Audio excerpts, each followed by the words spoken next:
Hello, welcome back to my channel. Today, we'll be making a delicious and comforting chicken meatball and okra soup. Let's jump right in. To start, take some tender chicken breast and combine it with fresh scallions, eggs, aromatic ginger powder, a pinch of salt, and a bit of cornstarch. Then use a meat grinder to create a sticky and flavorful meat paste. Next, let's prepare the okra. Wash and trim off the stem ends, then cut them into bite-sized pieces, setting them aside for now. In a pot, gently simmer water over low heat. Now, it's time to shape our meatballs. Take a small amount of the meat paste between your thumb and index finger, gently squeeze it out into the water, and watch it form into perfectly round meatballs. Continue this process until you've used up all the meat paste. Now, let's bring up the heat a bit and bring the water to a gentle boil. Allow the meatballs to cook for around 4 minutes, ensuring they are fully cooked and tender. Once ready, carefully remove them from the water.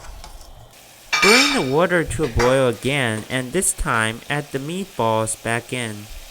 Cook them for about 3 more minutes, making sure they soak up all the delightful flavors. Now, it's time for the okra to join the party. Add the chopped okra to the pot and once again bring everything to a gentle boil.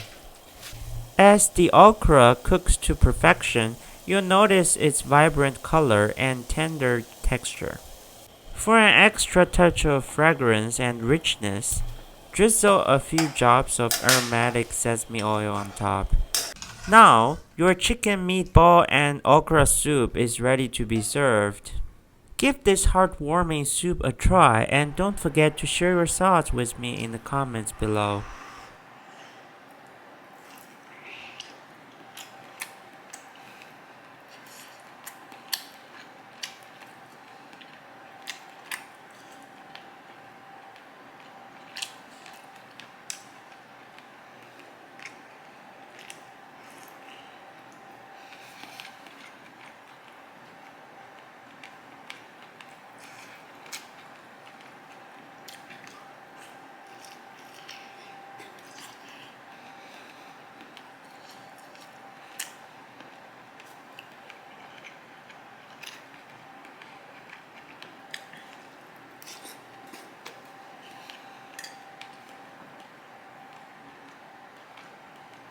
Thank you so much for watching and I'll see you in the next video.